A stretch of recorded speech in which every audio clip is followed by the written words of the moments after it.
dia. Vamos fazer a prece inicial?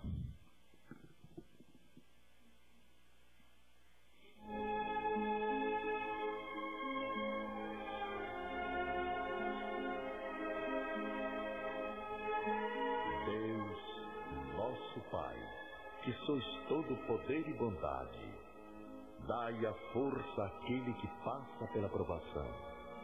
Dai a luz àquele que procura a verdade. Ponde no coração do homem a compaixão e a caridade. Deus, dai ao viajor a estrela guia, ao aflito a consolação, ao doente o repouso. Pai, dai ao culpado o arrependimento, ao espírito a verdade, à criança o guia, ao órfão o Pai. Senhor, que vossa bondade se estenda sobre tudo que criastes. Piedade, Senhor, para aqueles que vos não conhecem. Esperança para aqueles que sofrem. Que vossa bondade permita aos Espíritos Consoladores derramarem por toda parte a paz, a esperança e a fé. Deus, um raio, uma faísca do vosso amor pode abrasar a terra. Deixai-nos beber na fonte dessa bondade fecunda e infinita, e todas as lágrimas secarão, todas as dores se acalmarão. Um só coração, um só pensamento subirá até vós, como um grito de reconhecimento e de amor. Como Moisés sobre a montanha, nós vos esperamos com os braços abertos. Ó bondade, ó beleza, ó perfeição. E queremos, de alguma sorte, forçar vossa misericórdia. Deus, dai-nos a força de ajudar o progresso, a fim de subirmos até vós. Dai-nos a caridade pura, dai-nos a fé e a razão. Dai-nos a simplicidade que fará das nossas almas o espelho onde se deve refletir vossa imagem.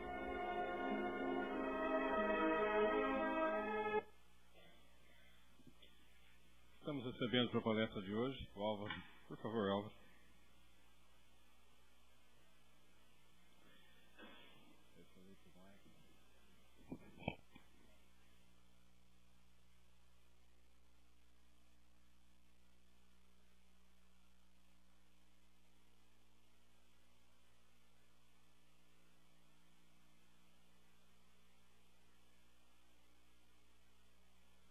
Bom dia a todos.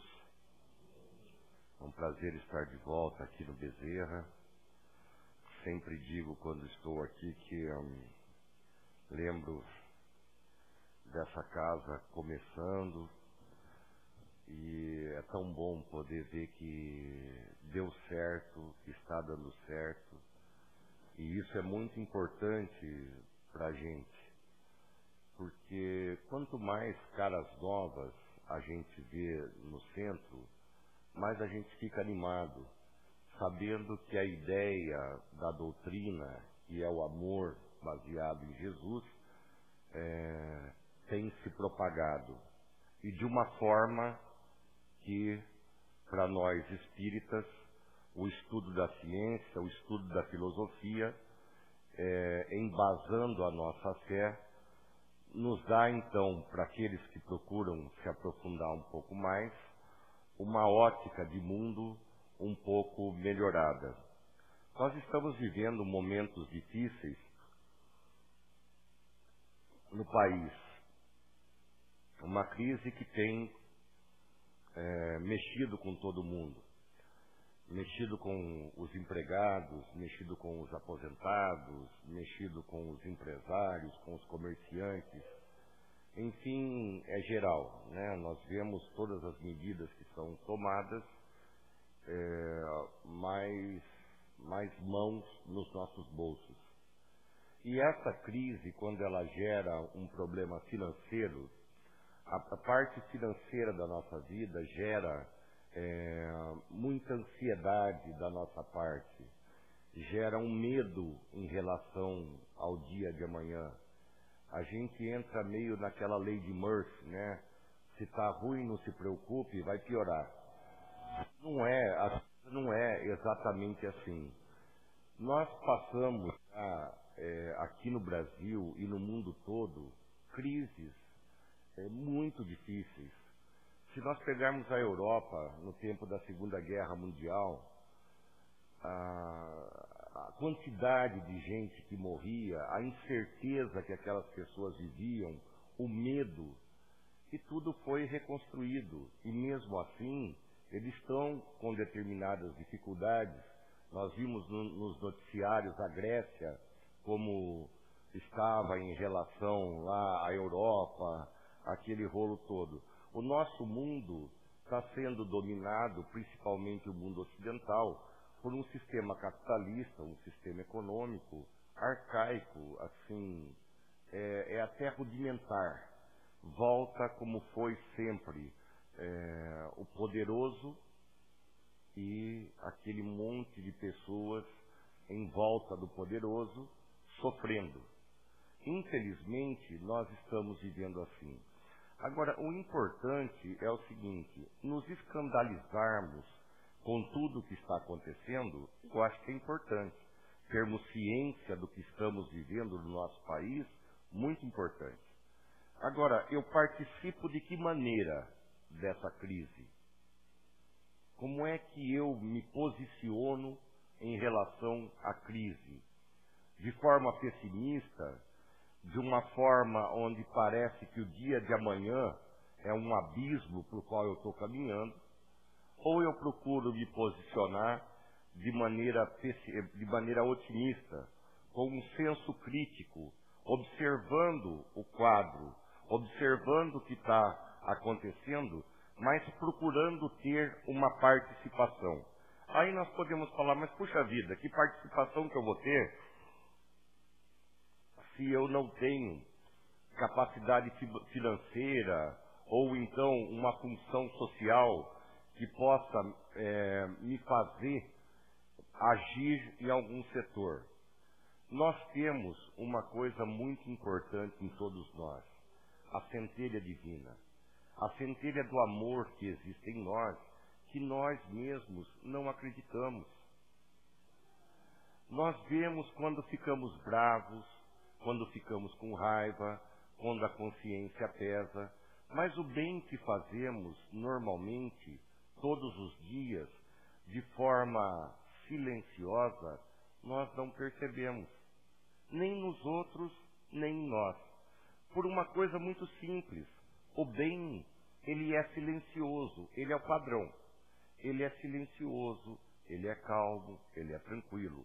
O mal é uma bomba que explode, que sai nos noticiários, que faz assim uma coisa enorme.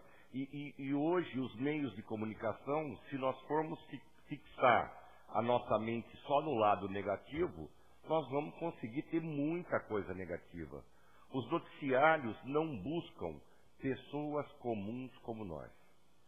Os noticiários não buscam as pessoas que estão tentando a sua reforma íntima, que estão tentando se reencontrar na vida. Agora, por que nós não percebemos o bem que nos rodeia? Por que nós não percebemos o bem que está em nós? É foco. Onde é que nós estamos colocando o nosso foco? Nós precisamos elaborar essa coisa de o que eu quero ver. Porque nós temos muitas coisas para ver no mundo. Uma vez eu precisava fazer um exame em Jaú e não podia dirigir, então uma pessoa foi me levar até o hospital. E no caminho a gente estava conversando e eu disse à pessoa: nossa, eu vi um negócio lá na internet, tá muito legal mesmo. Passei o endereço para a pessoa da internet lá e procura, né? A pessoa falou: não, eu não entro na internet, a internet é coisa do demônio. Então vejam, mal institucionalizado. Tudo que é da internet é coisa de demônio. E olha, não é. Depende do foco. depende do que nós estamos procurando na internet. E eu acho que a internet é um exemplo para tudo isso. Nós vivemos uma situação difícil, mas vejam, será que essa coisa da corrupção existe só lá no governo? Será que essa coisa da corrupção não está montada no dia a dia da nossa vida, quando nós ultrapassamos na faixa dupla, na estrada, que não é permitido, e a maior parte dos acidentes que batem de frente, se nós olharmos as filmagens ou as fotografias, a grande maioria desses acidentes de colisão frontal, nós vamos ver na pista as duas faixas. Tá?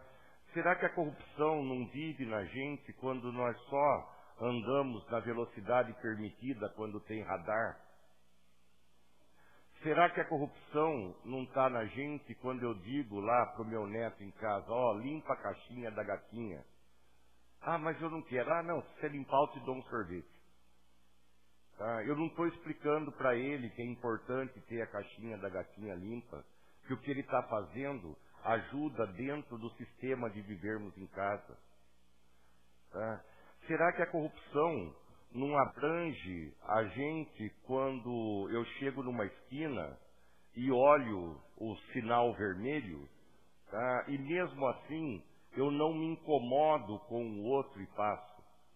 Agora tem uma coisa que é importante. A grande maioria de nós sofre com esses problemas de pequenas regras que nós não levamos, às vezes, a sério da maneira que precisava. Por exemplo, não atenda ao celular, não use o celular no posto de combustível.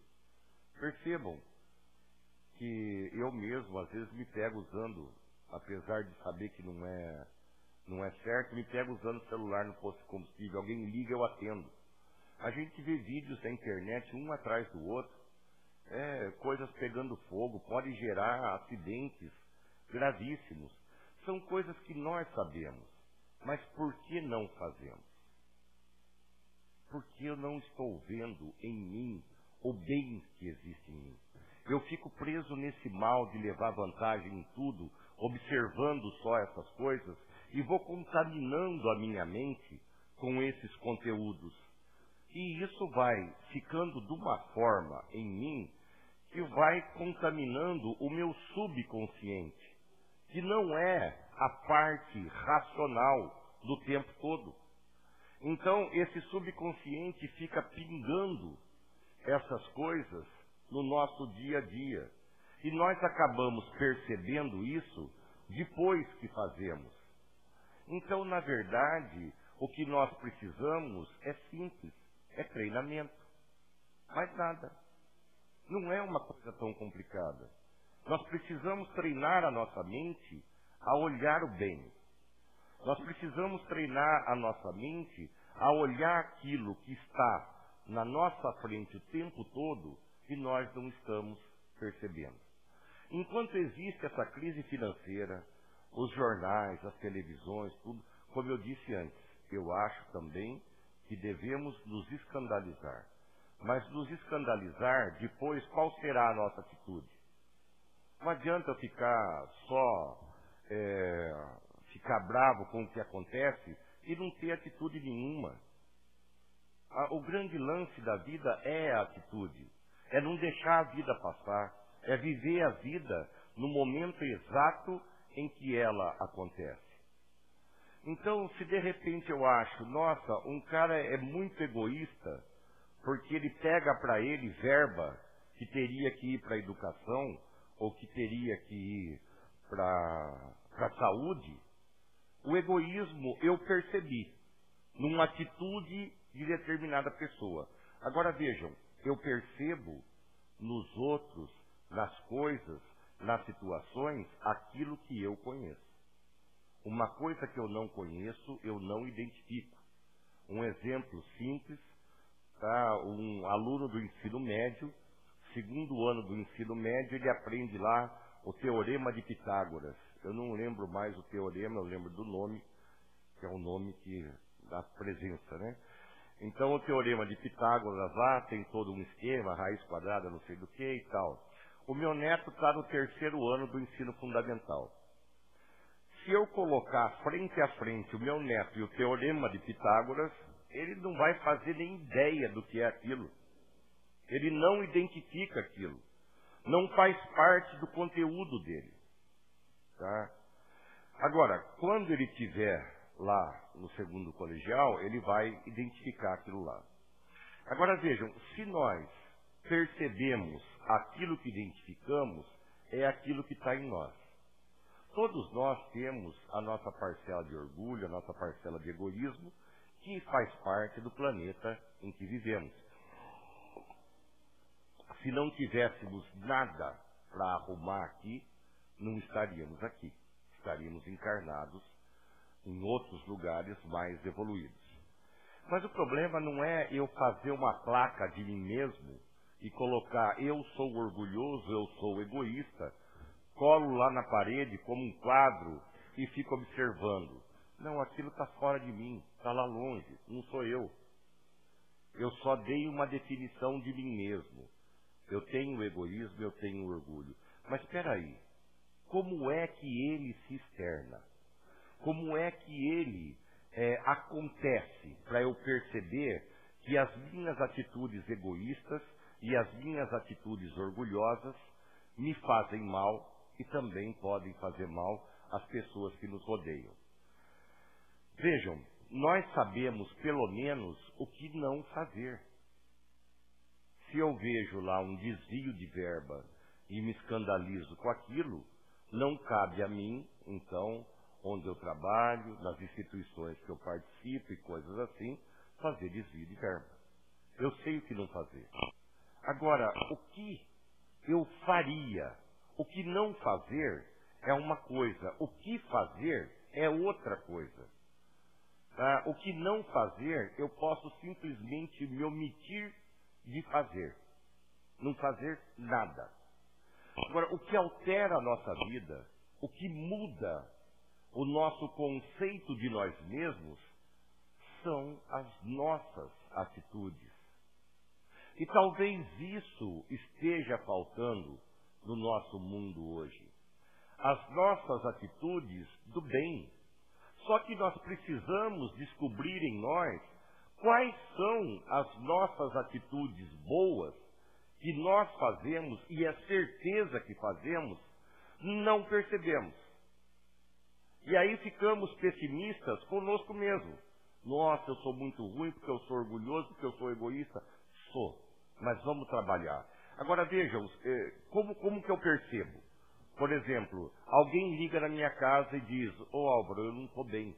E eu estou lá vendo o jogo do São Paulo com o Ceará, sofrendo que nem um doido. E estou lá no telefone, Álvaro, eu estou precisando de uma conversa, não estou bem. E tal, eu falo, nossa, rapaz, eu estou morrendo aqui na cama. E não estava, eu estava simplesmente vendo um jogo de futebol. Mas se eu ligo para aquela pessoa, precisando, eu necessitado, eu vou querer que aquela pessoa esteja pronta, ou gostaria que aquela pessoa estivesse pronta para me atender. Mas vejam, não é até injusto eu querer que o outro faça por mim coisas que eu não faço para o outro? Eu querer ter o salário antes do trabalho? É até injusto. Então precisamos trocar esse padrão. Eu também, se preciso que alguém esteja à minha disposição num momento específico de dificuldade, eu também preciso me colocar à disposição dos outros nas horas que eu tenho para isso, tá? Para poder fazer parte disso. Agora, muitos de nós já nos colocamos à disposição de pessoas várias vezes, sem mesmo notar. Às vezes nós estamos andando na rua e encontramos um amigo que está mal, está sofrendo. E normalmente aquele que está mal, depressivo, sofrendo, está pessimista, está olhando para baixo. Sabe, somente o depressivo, falando por experiência própria, a dor da gente ou é a única dor do mundo ou é a maior do mundo. Dificilmente a pessoa que está deprimida consegue perceber que outras pessoas sofrem tanto quanto ele. Mas, segundo o Conselho Mundial de Saúde, a depressão hoje é a doença mais incapacitante que existe no mundo, que a depressão realmente incapacita a pessoa. É duro a pessoa ter iniciativa, né? Mas, às vezes, uma pessoa não é depressiva, ela está depressiva. E ela está precisando de um ouvido amigo. Às vezes nós encontramos alguém na rua, conversamos, a pessoa desabafa e tal. Olha que legal, nós estivemos à disposição daquela pessoa naquele momento. Então vejam, nós podemos falar daquilo que não fazemos do bem, mas tem muita coisa que nós fazemos do bem. E nós precisamos acreditar em nós nisso. Não adianta nós falarmos do bem, do amor, da caridade e de tudo isso, se nós não acreditarmos que nós somos o móvel de tudo isso. Que somos nós quem levamos o amor, o carinho, a afeição, a caridade. Não adianta falar de coisas que fiquem num campo somente filosófico ou somente religioso, estudar Jesus aqui dentro e sair lá fora e não lembrar quais os tipos de atitude que seriam bacanas ter dentro desses conceitos. E nós temos isso em nós. O único problema é que aqui no planeta Terra, todos nós temos os nossos defeitos de caráter. Todos nós. Todos nós temos um passado. E parte desse passado é muito boa e parte desse passado não é muito boa. Aí também tem que entrar o auto-perdão, o recomeço, mas isso é assunto para uma outra palestra para poder abranger isso.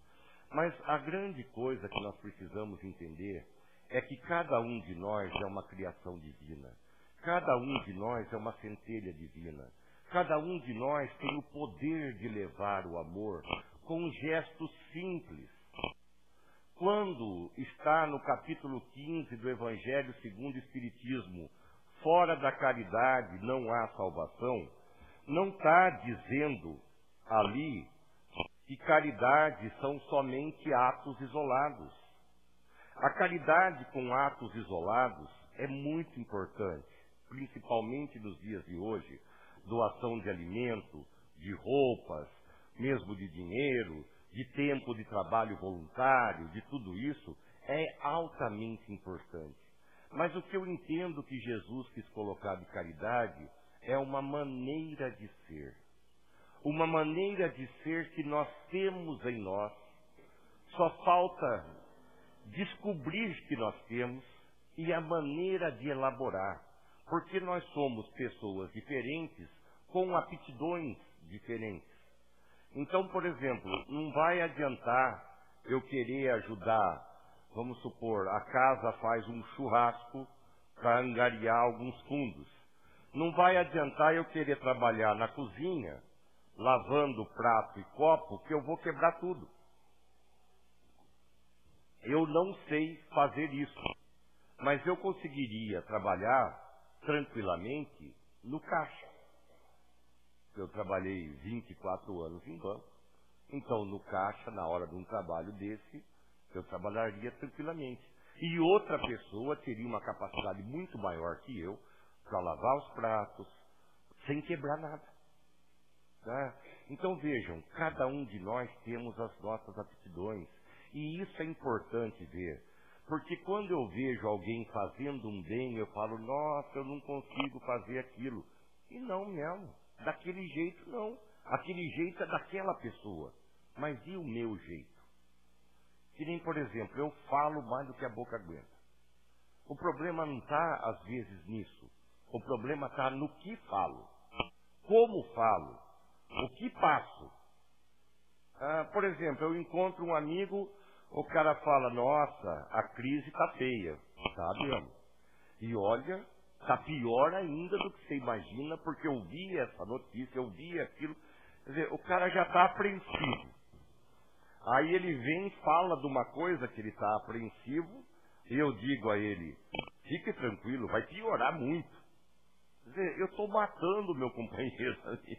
Ele já está apreensivo e eu jogo um caminhão em cima dele. ele vai sofrer demais. Então o problema não está em falar ou deixar de falar. O problema está no que falar. Tá? O problema é quando a gente fala do gesto. O problema não está no gesto. Está no que esse gesto está expressando. Então nós temos que procurar em nós essa coisa boa. E parar com esse julgamento que nós temos dos outros e de nós mesmos, julgando as pessoas só pelos seus defeitos, sem notar nas pessoas as qualidades. Todos nós temos defeitos. E, aliás, já sofremos muito pelos nossos defeitos. Já pagamos preço caro, não precisamos de ninguém criticando. Mas com o outro é a mesma coisa. Nós também não temos esse direito de ficar criticando, de ficar falando aquilo. Porque o que acontece? O mesmo julgamento que eu tenho de fora é o que eu trago para dentro. Eu começo a ver só os defeitos dos outros, de repente, a hora que eu olho para mim, que eu não estou muito bem em um momento meio difícil, eu começo a achar defeito um atrás do outro. E os tenho, na verdade. Mas, de repente, eu esqueço de buscar as qualidades que tenho. Como é que eu vou conseguir trabalhar os meus defeitos de caráter, minorar um pouco, diminuir um pouco as atitudes baseadas no orgulho e no egoísmo, se eu não treinar as minhas atitudes baseadas no amor, e na humildade? Aí é que está a coisa. Eu preciso treinar a coisa boa que existe em mim, para que a coisa que não é tão boa vá diminuindo devagar. E isso também é devagar. Não adianta a gente hoje falar, nossa, eu vou mudar, amanhã eu sou outra pessoa. Pode até acontecer, mas é muito difícil. A nossa mudança é gradativa, é aos poucos. Então vejam, o que nós precisamos entender é que nós temos a capacidade do bem. Cada um dentro do seu esquema de vida, cada um dentro das suas possibilidades. Mas o bem está em nós. Nós somos criação divina. Agora, nós precisamos lembrar que somos criação divina não só aqui dentro, lá fora. Aqui é um lugar de refazimento. A gente vem ouvir alguma coisa, vem tomar o passe, vem botar a cabeça em ordem, vem encher o tanque para andar lá fora.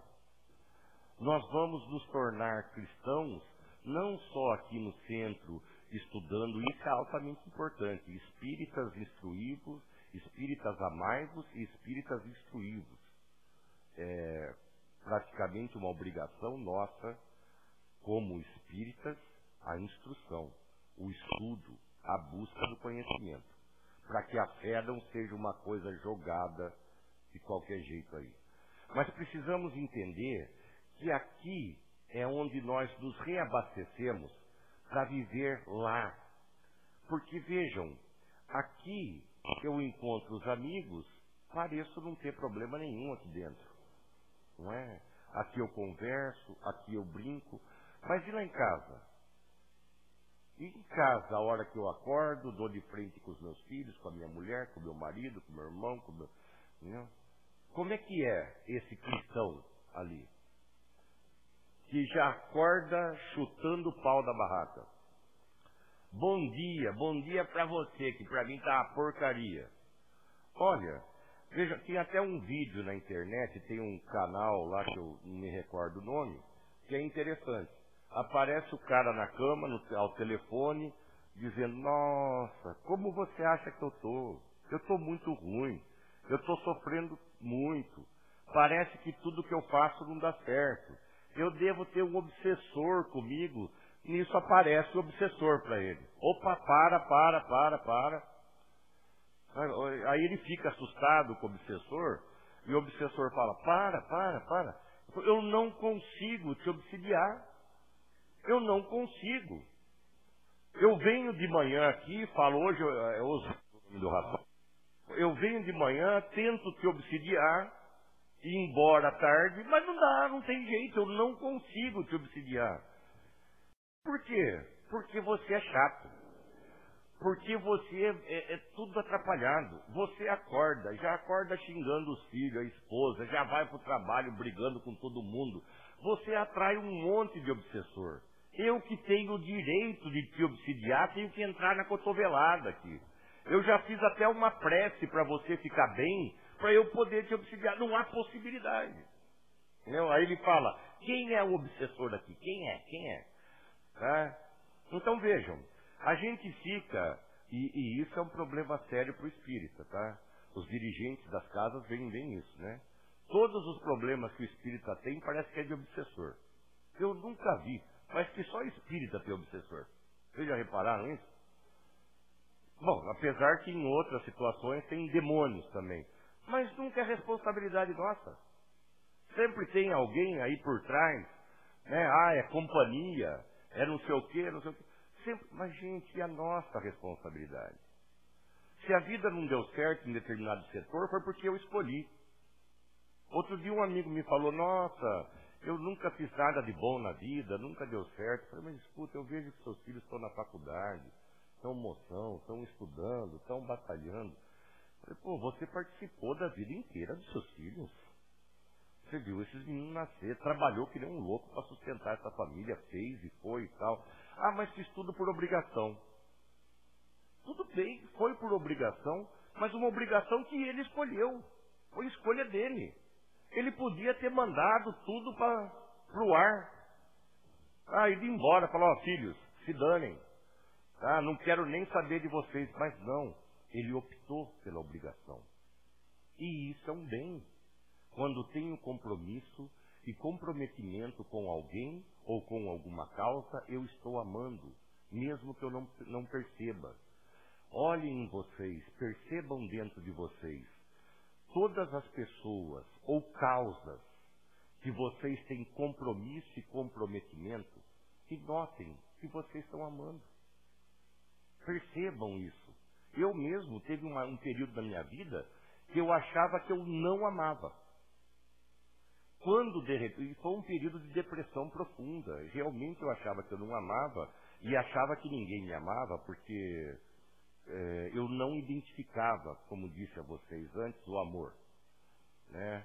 Foi quando eu comecei a me sentir um pouquinho útil em situações pequenininhas, começando, que eu comecei a ver que se eu tivesse compromisso, se eu tivesse comprometimento, quando passei a ter, foi que minha vida melhorou muito.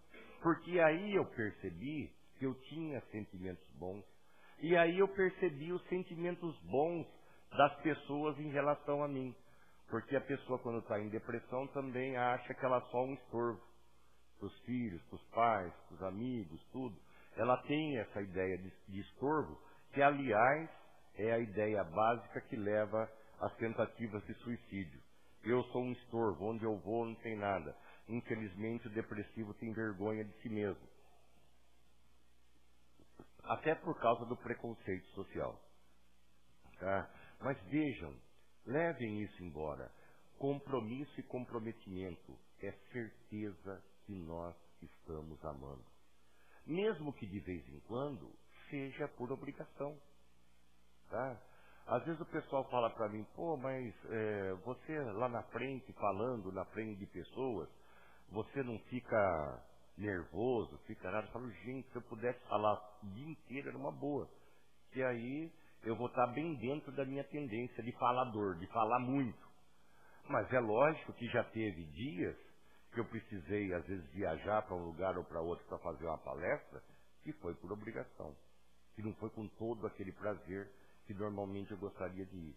Mas foi obrigação que eu escolhi e que depois de feito o trabalho, eu me senti bem.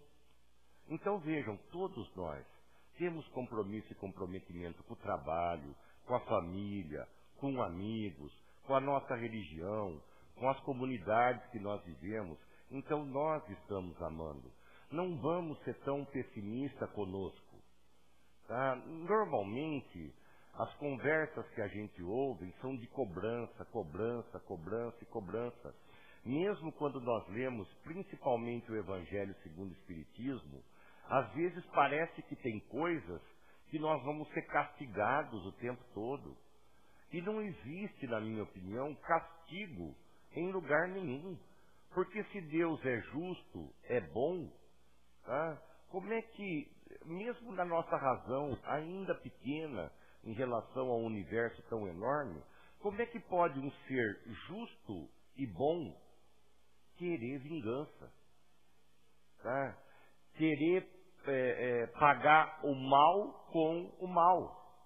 Se Jesus mesmo fala para a gente, quando amar os vossos inimigos, que ele fala de pagar o mal com o bem, e no Evangelho segundo o Espiritismo fala, né, que é lógico que eu não vou conseguir amar um inimigo como eu amo um amigo, que também é simpatia, são atitudes, mas não pagar o mal, o bem, não pagar o mal com o mal, pagar o mal com o bem.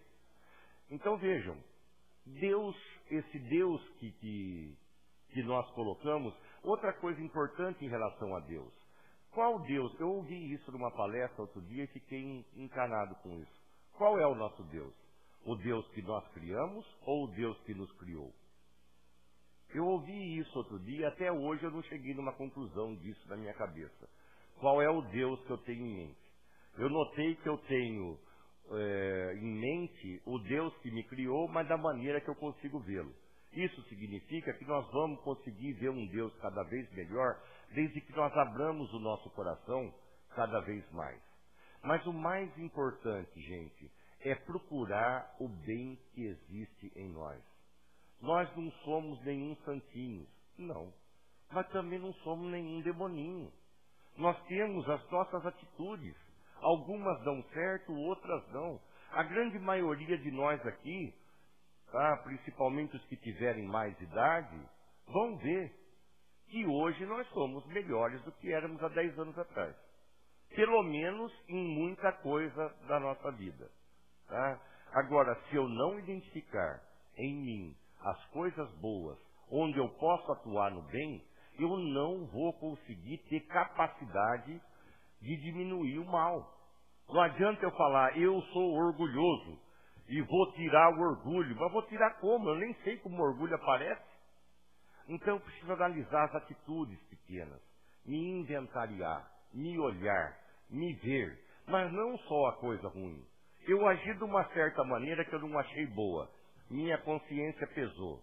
Pesou, vou lá, tento fazer a reparação, mas eu preciso mudar de conduta para que minha consciência não pesar de novo. Então eu vejo em mim mesmo qual conduta que eu tenho que eu não usei naquele momento. E passo a treinar mais essa conduta positiva do que a conduta negativa. Na verdade, gente, não é complicado. A verdade é simples. Os nossos sentimentos, principalmente a ansiedade, o medo e a culpa, é que fazem com que as coisas pareçam tão absurdas. Por exemplo, o medo da morte. A gente fala, espírita não tem medo da morte. Não é verdade, não. Espírita pode não ter medo da morte em si, mas morre de medo do umbral. Então, nós ficamos colocando coisa. A morte em relação à vida física é o que dá sentido à vida física. Tá? É lá que nós vamos ter o diploma. O que fizemos, tá? O que deixei, qual foi o meu legado, aonde eu participei. Tá? Se nós fôssemos fisicamente eternos, a vida não teria sentido dentro da maneira que nós percebemos a vida hoje. Então, gente, o mais importante é saber que nós podemos. E que nós precisamos de uma única coisa, atitude. O problema não é poder, o problema é fazer. Nós só precisamos de atitude. Buscar em nós as coisas boas que temos. Ter a atitude de executar essas coisas boas cada vez mais. E quando nós notarmos, as nossas coisas negativas vão estar sendo abafadas, diminuídas, minoradas pelas nossas atitudes boas. Mas sem a atitude não adianta nada. Nós podemos decorar as obras espíritas, o André Luiz, o Emmanuel e tudo o resto. Sem atitude, nada adianta. Para a nossa vida, o mais importante é a atitude. Para a nossa consciência, é a atitude no bem. E eu só posso agir com o bem que eu tenho, e não com o bem do outro. Mas o mais importante é que nós temos em nós esse bem. Tá? Hoje está agora começando a se abrir um dia bonito, então que possamos treinar nesse domingo o bem que nós temos. Tá? Bom dia a todos.